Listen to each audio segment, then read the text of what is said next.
का बघा आता. जेव्हा धरणं म्हाळसादेवी येणार आहे ती असं ठाव झालं आहे तेव्हा धरणं दारापाशी जाऊन असं नुसतं बसलं आहे ती.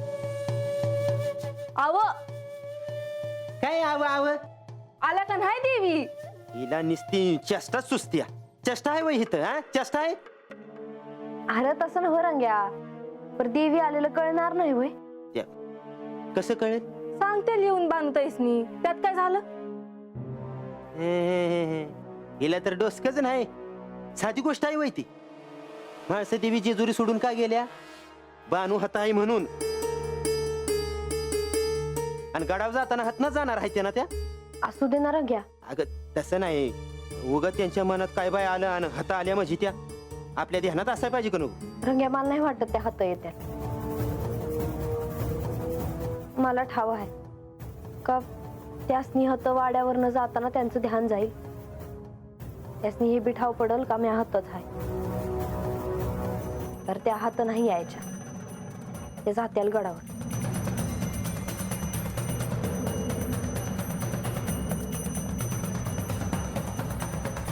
राघोबा कसं काय येणं केलं?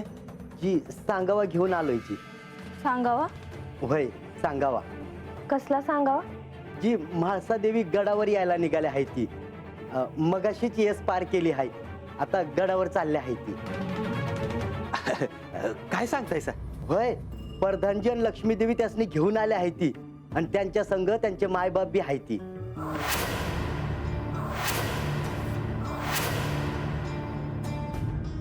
म्हाळसा देवींचं? होय आता ती कशा पाय आल्या असतील? आता ते मला कसं ठावं असणार. जे कानावर आलं ते सांगाय आलो बघा. येतो जी. वय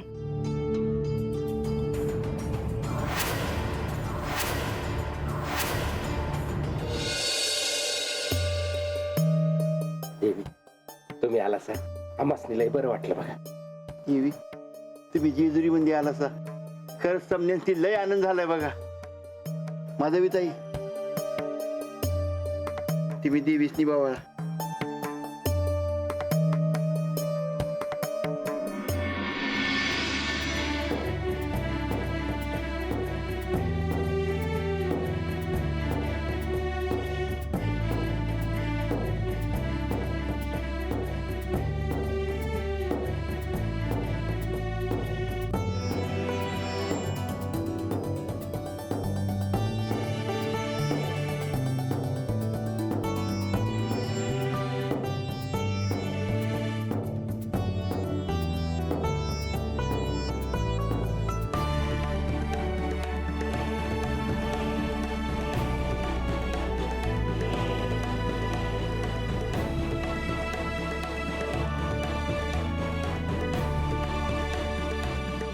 हा क्षण परत येईल असं मला कधी वाटलं नव्हतं.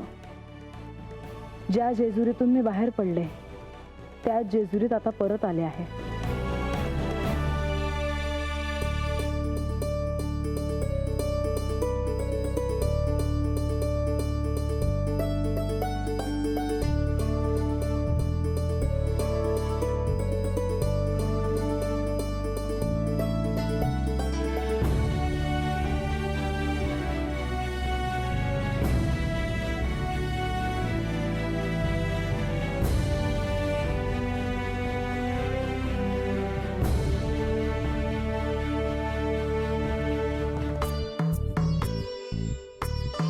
तुमचे जेजुरीत स्वागत आहे.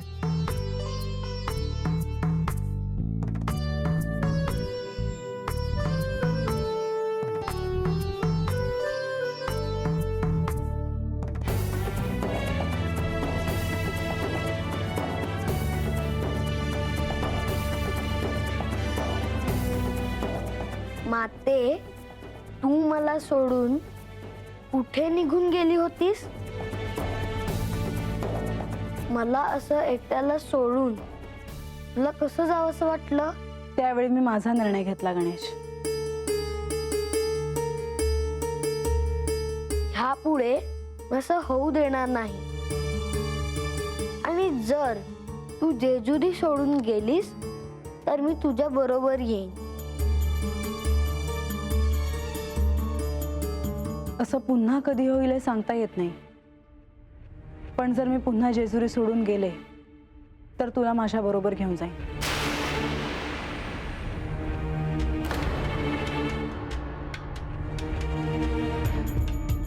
बराच लांबचा प्रवास झाला आहे. हो. चवडप्पा, जी. अतिथींच्या राहण्याची व्यवस्था अतिथी कक्षात करा. वय.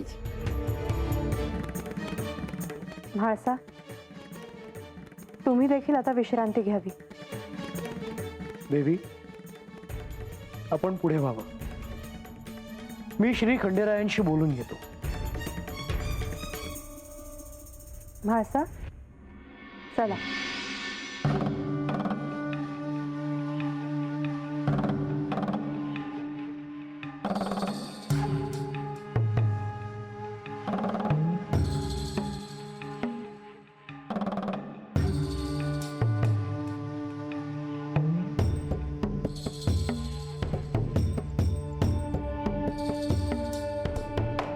देवा, आपण असे शांत का? माधवा, मी याआधी तुम्हाला अनेकदा म्हणालो आहे की जर तुम्ही आणि लक्ष्मी देवी ह्या शिवलीलेत नसता तर हे कार्य पूर्ण कसे झाले असते हे सांगता येणं कठीण आहे. माधवा, म्हाळसेला पुन्हा जेजुरीत आणणं हे निश्चितच सोपं कार्य नव्हतं, परंतु केवळ हे तुमच्यामुळे शक्य झालं आहे. देवा, हे कार्य अजूनही पूर्ण झाले नाही.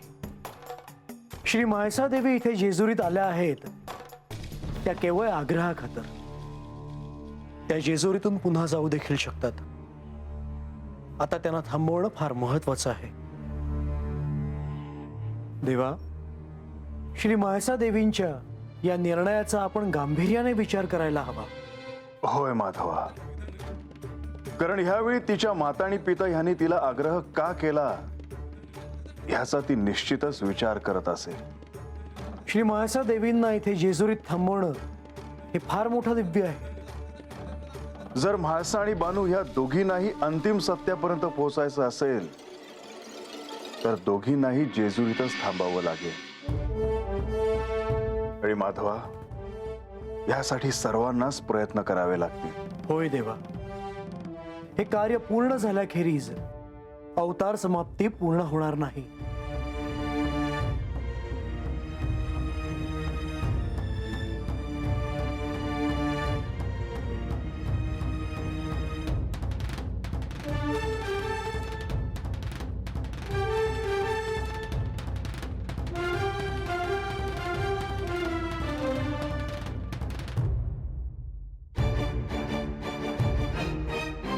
माते, तू मला सोडून गेलीस. मला ते आवडलं नाही. हो गणेश, मला कळलं. मलाही आवडलं नाही, पण मला जावं लागलं. मग आता तू वचन दे की ह्यापुढे तू कधीही जाणार नाहीस.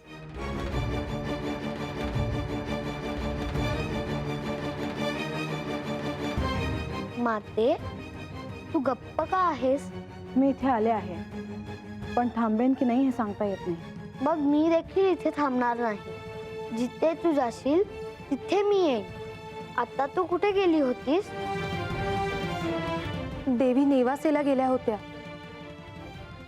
मग मीही येईन तुझ्यासोबत. आता मी कुठे जाणार आहे हे मी अजून ठरवलं नाही गणेश. देवी, पण अक्कांना असं वाटतंय की तुम्ही इकडेच राहणार म्हणून. कोणाकोणाला काय वाटेल याचा आता मला विचार नाही करता येणार.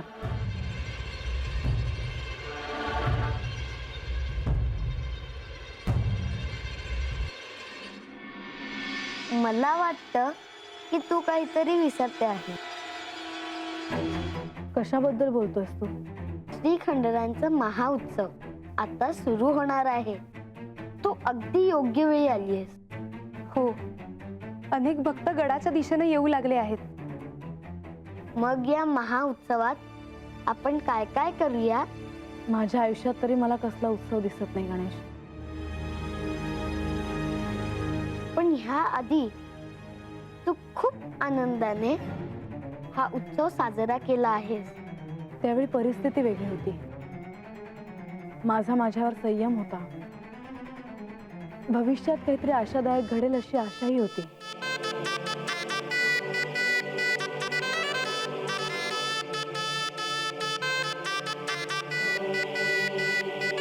माते, तू अशी निराश का झालीयस? मला जगावंसंही वाटत नाही गणेश.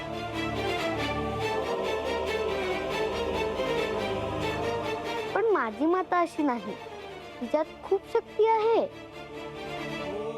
मग अशी कशी निराश झाली ती? पण मी आता थकले आहे. पण मी आहे ना तुझ्यासोबत. तू हे बोललास तरी मला बरं वाटतं आहे.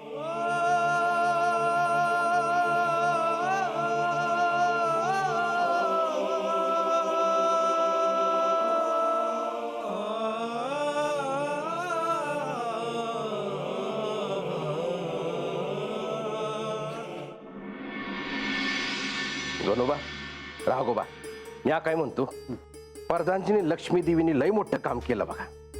पण देवी हात आल्या ते लय बरं झालं बघा. मला तर वाटलं होतं का देवी हातात येतच नाही. ये राघोबा, तू सदान कदा काय होणार नाही तेच सांगा तू घर. अरे तसं नाही र, पण देवी किती रागवल्या होत्या तुम्हाला ठावं नाही होय. अरे पर देवी आल्या ते बरं झालं, पण त्यांची माय आणि बा देवी आलं परत, तर ह्याला काय म्हणावं. हो त्यांच्या बाचं काय नाही हो, पण त्यांच्या आईचं लय भ्या वाटतंय. का बरं? हो कवा काय करतील काय सांगता येत नाही. हा, आणि हे बघा, या वेळेला त्यांच्यावर नीट ध्यान ठेवा. हा, आपल्याला कुठला बी तंटा न घाय. अहो, पण तंट्याचं कारण तुम्हाला ठावं नाही होय. अरे होय बाबा, ठाव आहे. बरं आपण तरी काय करणार त्याच? देवीची बानुबाई नगायत होतं, त्या गेल्या बी होत्या निघून. पण काय करणार, देवानी पुण्यांदा माघारी आणलं त्याला. तुम्हाला एक सांगू का, नाही म्या बघितलं आहे, या वेळेला देवी जरा वेगळ्याच वाटत होत्या. वेगळे म्हणजे?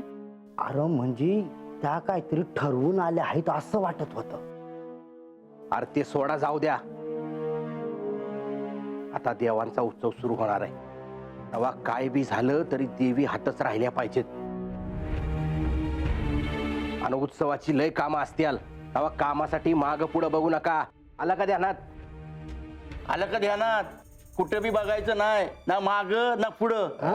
हा काय पुढं काही काम पडलेत. हा, समजलं की. चला चला.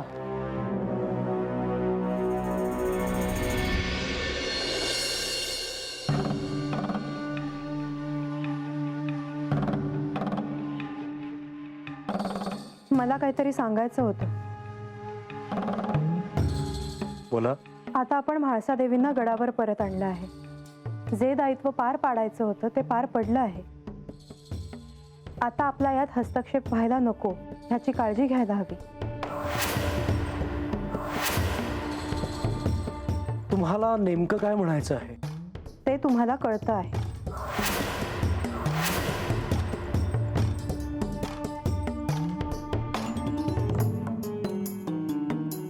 देवी, तुम्ही माझ्या कार्यात हस्तक्षेप करत आहात. आणि तो कसा काय? श्री म्हाळसा देवी इथे आल्या आहेत,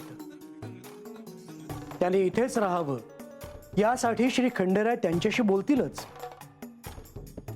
परंतु मलाही प्रयत्न करावे लागणार आहेत. तेच तर मला नको आहे. का? श्री खंडेराय आणि म्हाळसा ह्यांनी निर्णय घेण्याची वेळ आली आहे. त्यात तुम्ही किंवा मी काहीही करू शकत नाही. निश्चितच काहीतरी करू शकतो. आणि बानूचं काय करणार आहात? काय म्हणजे? ती गडाच्या पायथ्याशीच राहील. म्हाळसा हे स्वीकारतील असं मला वाटत नाही. त्यावरही आपण उपाय करू. वेळ प्रसंगी काहीतरी युक्ती शोधून आपण त्यांनाही थांबवू. परंतु हे श्री खंडेराय आणि श्री गणेश यांनी करणं अपेक्षित आहे. आपण आहोतच, परंतु हा एका कुटुंबाचा प्रश्न आहे. आणि आणि आणि तुमचा निर्णय चुकला तर त्याचं दायित्व तुमचं असेल, आणि मला तेच नको आहे. कधी कधी टोकाचे निर्णय घ्यावे लागतात, आणि ही तशीच वेळ आहे. आता विलंब न करता सत्य समोर आणावं असं मला वाटतं.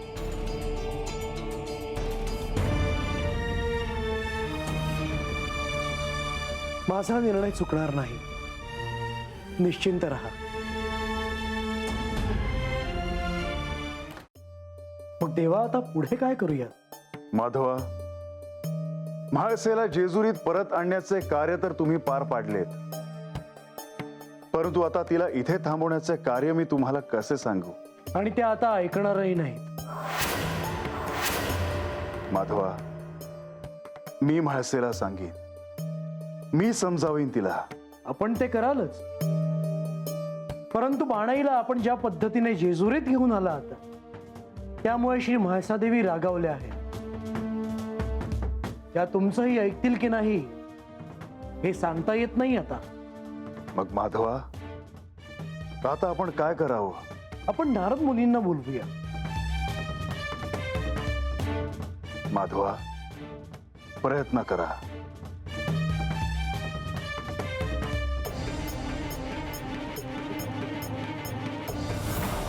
नारायण नारायण. देवा, माझा नमस्कार स्वीकार करावा. शुभम भवतु. काय मुनिवर, कसे आहात? आपली कृपा आहे, आनंदी आहे. मग आता एक कार्य आहे.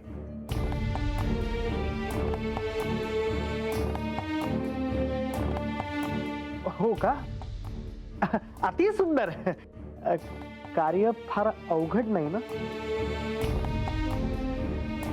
मुनिवर, कार्य तर अवघड आहे. नारायण नारायण. मुनिवर, मला फार प्रस्तावना करायला आवडत नाही, त्यामुळे स्पष्ट सांगतो. श्री म्हाळसादेवी जेजुरीत गडावर आल्या आहेत हे कळलं असेलच आपल्याला. नाही, परंतु असे झाले आहे का? अति सुंदर. कार्य काय आहे? मुनिवर, श्री म्हाळसादेवींना भेटायचं आणि त्यांना पटवून द्यायचं की त्यांनी जेजुरीत इथे गडावर थांबणं कसं महत्वाचं आहे ते. मी सांगू? अर्थात. मुनिवर, त्यात भय वाटण्याचे काहीच कारण नाही. हो, अनुभवच एवढा दिव्य असतो, मग भय वगैरे काही राहतच नाही.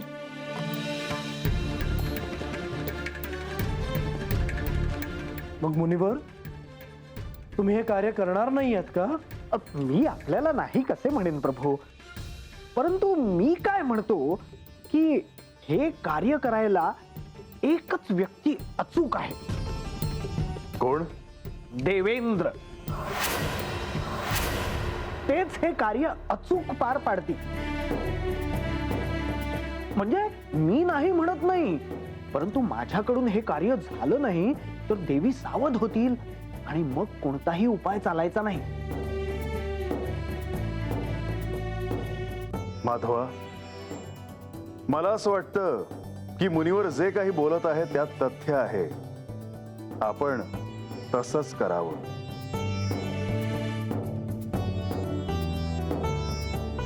मुनिवर, तात्काळ स्वर्गलोकी जा आणि तात्काळ देवेंद्रांना सांगा की त्यांना इथे बोलावलंय. नारायण नारायण.